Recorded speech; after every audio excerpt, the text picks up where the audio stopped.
Dear students, welcome to Classic NEET Academy. இப்போ நம்ம தளபதி விஜய் என்ன நம்ம ஸ்க்ரீனில் இருக்கார் அப்படின்னு சொல்லி நீங்கள் பார்க்கலாம். ஃபிசிக்ஸின் தளபதி விஜயோட ஷூட்டிங் ஈவெண்ட் நம்ம லியோ படத்தில்.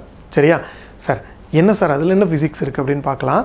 லியோ படத்தில் அந்த பேக்கரி சீனில் வந்து சுற்றி எல்லா டார்கெட்டையும் சுடுவார். அப்படியே அவர் ரவுண்ட் அடித்து சுற்றி எல்லா டார்கெட்டையும் சுடுவார். அப்படி சுட முடியுமா? அப்படி சுட முடியும்னா அதில் என்ன கான்செப்ட் இருக்குது பார்க்கலாமா? ஃபஸ்ட்டு அந்த சீன் பாருங்களேன். You can just see that. பாருங்க,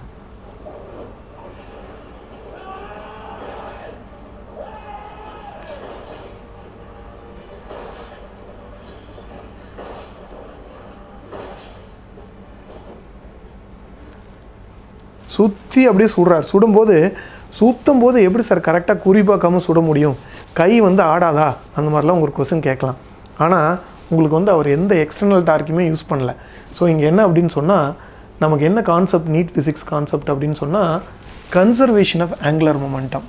இப்போ நெட் எக்ஸ்டர்னல் டார்க் வந்து net external torque on the system or particle வந்து ஆக்ட் ஆகலை அப்படின்னு சொன்னால் momentum is conserved. Change in momentum வந்து 0. அப்போ ஆங்குலர் மொமெண்டம் வந்து உங்களுக்கு வந்து கன்சர்வ்டு.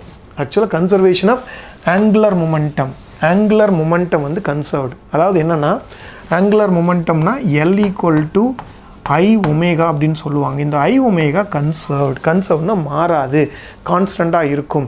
எக்ஸ்டர்னல் டார்க் இல்லைனா, அவர் எக்ஸ்டர்னல் டார்க்லாம் இதில் அவரோட பாடி டார்க்கு தான் சுற்றுறார். சுற்றும் போது அவரால் வந்து கரெக்டாக பாயிண்ட் பண்ண முடியுது, பேலன்ஸாக வந்து சுட முடியுது. இதுதான் அதில் இருக்கிற ஃபிசிக்ஸ். இது வந்து நம்ம நீட் ஃபிசிக்ஸில் சிஸ்டம் ஆஃப் பார்ட்டிகல்ஸில் இருக்குது. இதை கேள்வி கேட்கலாம். சரி, அப்போ என்னென்னா, இந்த I ஒமேகா = கான்ஸ்டன்ட் அப்படின்னு சொல்கிறாங்க. ஐங்கிறது என்ன? Moment of inertia. ஒமேகாங்கிறது என்ன? Angular velocity. அப்போ இது என்னென்னா, எப்பவுமே சொல்லும்போது இது கான்ஸ்டன்ட்னு சொல்லும்போது என்ன சொல்லுவாங்கன்னா, I1 ω1 = I2 ω2 அப்படின்னு சொல்லுவாங்க. அதாவது உங்களுக்கு வந்து இது மொமெண்ட் ஆஃப் இனர்ஷியாவும் சே எக்ஸாம்பிள் 20 × 30 அப்படின்னு இருந்துச்சுன்னா, அதாவது ஆங்குலர் மொமெண்டம் உங்களுக்கு வந்து moment of inertia 20, angular velocity 13 இருந்ததுன்னா மொத்தமாக இது வந்து எவ்வளோ வருது? உங்களுக்கு 600 வருது. அதே மாதிரி இங்கே 600 வரணும். ஒருவேளை உங்களுக்கு வந்து இங்கே வந்து மொமெண்ட் ஆஃப் இனர்ஷியா 10 குறைஞ்சிருச்சு அப்படின்னு சொன்னால், இந்த ஆங்குலர் வெலாசிட்டி அதை காம்பன்சேட் பண்ணுறதுக்காக 60 இன்க்ரீஸ் ஆகணும். இது ரெண்டுமே எப்பவுமே ஈக்குவலாக இருக்கணும். இதான் கான்செப்ட். இதை வச்சு தான் கண்டுபிடிக்க சொல்லுவாங்க. ஓகேவா? இங்கே பாருங்கள், அதாவது இந்த நின்றுட்டு இருக்காரு, ரொட்டேட் ஆகிறார், தன்னைத்தானே ரொட்டேட் ஆகிறாரு. அப்போது ரொட்டேட் ஆகும்போதுப்பா கையை இப்படி விரிச்சார் அப்படின்னு சொன்னால் மொமெண்ட் ஆஃப் இனர்ஷியா அதிகமாகும். மொமெண்ட் ஆஃப் இனர்ஷியா அதிகமாச்சுன்னா ஸ்பீடு குறையும். அப்படி தான் அவர் பண்ணார், இப்படி கையை விரிச்சிட்டு. அதனால தான் அவர் ஸ்பீடு குறையுது, அவருக்கு பேலன்ஸ் கிடைக்குது. சரியா? அதே கையை சுருக்கி கொண்டு வந்தால் அவர் என்னென்னா வேகமாக ரொட்டேட் ஆகுவாங்க. ஓகே, பாருங்கள், ஒரு சில கான்செப்ட் பாருங்கள். இந்த லேடி சுற்றுறாங்க, கையை விரிக்கும் போது ஸ்பீடு குறையும். எதுவுமே பண்ணல, அவங்க கையை சுருக்குனாங்க அப்படின்னு சொன்னால் உங்களுக்கு வந்து ஸ்பீடு வந்து அதிகமாகும். சரியா? இதான் கான்செப்ட். அப்போது பாருங்கள், கையை விரிக்கும் போது குறைஞ்சிருது, கை சுருக்கும் போது இன்க்ரீஸ் ஆகுது. இதை நிறையா வந்து இந்த பேல டான்ஸு உங்களுக்கு வந்து பார்த்திங்கன்னா ஜிம்னாஸ்டிக்லாம் யூஸ் பண்ணுவாங்க. பாருங்கள், அந்த கையை குறுக்கும் போது எவ்வளோ ஸ்பீடாக சுற்றுறாருன்னு பாருங்கள், வேறு எந்த எக்ஸ்டர்னல் டார்க்குமே இல்லாமல். இது வந்து பார்த்திங்கன்னா ரெக்கார்ட் பிரேக் பண்ணாங்க, வேறு எதுவுமே பண்ணாமல் 308 RPM சுற்றுனாங்க, வேர்ல்டு ரெக்கார்ட். அதாவது கையை உள்ளே சுருக்கி. இதெல்லாம் வந்து ஜிம்னாஸ்டிக்ஸில் பாருங்கள், you can just see that எவ்வளோ ஃபாஸ்ட்டாக சுற்றுறாங்க அப்படின்னு சொல்லிட்டு யூ கேன் see that. இந்த கான்செப்ட் வச்சு தான் நம்ம வந்து பண்ண போகிறோம், பார்க்க போகிறோம். இதில் நமக்கு வந்து கையை இப்படி விரிச்சார்னா, இது பாருங்கள் ரொம்ப அழகாக ரெப்ரசன்ட் பண்ணியிருக்காங்க. பாருங்கள், கையை இப்படி விரிச்சிட்டா உங்களுக்கு என்ன ஆயிடுது? மொமெண்ட் ஆஃப் இனர்ஷியா அதிகமாகிடுது. ஏன்னா மாஸ் டிஸ்ட்ரிபியூஷன் அதிகமாகிறதுனால. ஓகே, ஆங்குலர் வெலாசிட்டி குறைஞ்சிருது. அதை காம்பன்சேட் பண்ணுறதுக்காக இங்கே என்ன ஆகுது? மொமெண்ட் ஆஃப் இனர்ஷியா இந்த கேஸில் கையை சுருக்கிட்டா மொமெண்ட் ஆஃப் இனர்ஷியா குறைஞ்சிருது. அதை காம்பன்சேட் பண்ணுறதுக்காக ஆங்குலர் வெலாசிட்டி அதிகமாகிடுது. இதை வச்சு தான் நம்ம வந்து கொஸ்டின்ஸ் பார்க்க போகிறோம். இதுதான் இதில் இருக்கிற கான்செப்ட். இதில் வந்து என்ன சார், ஒரே ஒரு கொஸ்டின் மட்டும் பார்த்துட்டு நம்ம க்ளோஸ் பண்ணிக்குவோம். பாருங்கள், a person is spinning with his hands outstretched. ஹேண்ட்ஸை வந்து அவுட்ஸ்ட்ரெச்ட் வச்சுருக்கும்போது at the rate 4 radian per second. Okay, ω1 கொடுத்துட்டாங்க.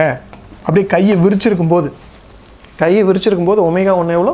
4 radian per second. when he brings his hand close to the body, கை இப்படி விரிச்சிருக்காரு, அப்போ சுற்றுற ஒமேகா என்னது உங்களுக்கு?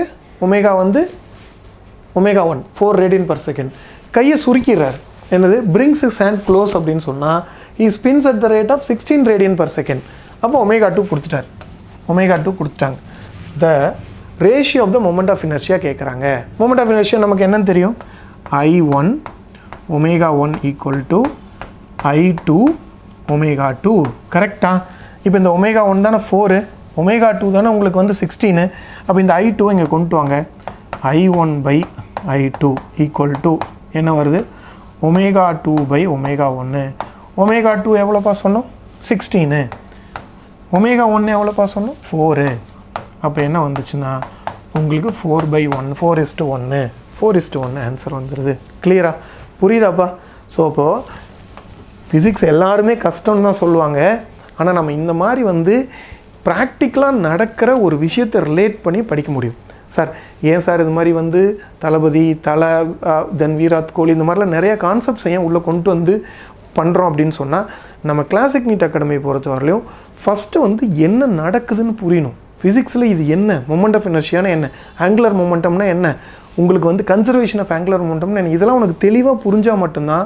இப்போ நம்ம கட்டப்பா சொன்னோம், பாகுபலி சொன்னோம், இதெல்லாம் சொல்லும்போது லென்ஸ்லா இதெல்லாம் சொல்லும்போது உனக்கு வந்து தெளிவாக ஒரு அசம்ஷன் இருக்கணும். எந்த அசம்ஷனுமே புரியாமல் ஒன்றுமே புரியாமல் படிக்கும்போது தான் ஃபிசிக்ஸ் கஷ்டமாக இருக்குது. இந்த மாதிரிலாம் ஒரு கான்செப்ட் கூட ரிலேட் பண்ணி படிச்சிங்கன்னா மறக்காது. இந்த ஈவெண்ட் ஞாபகம் வந்ததுன்னா உங்கள் இமேஜினேஷன் வந்து இம்ப்ரூவ் ஆகும்.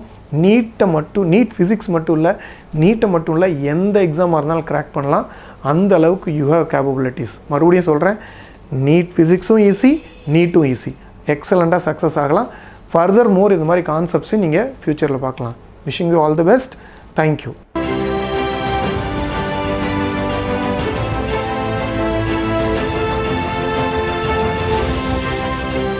bar 1 first floor, PS Square, SKS Hospital Road, opposite to Ponnusami Counter, Kalyanamandapam, Salem.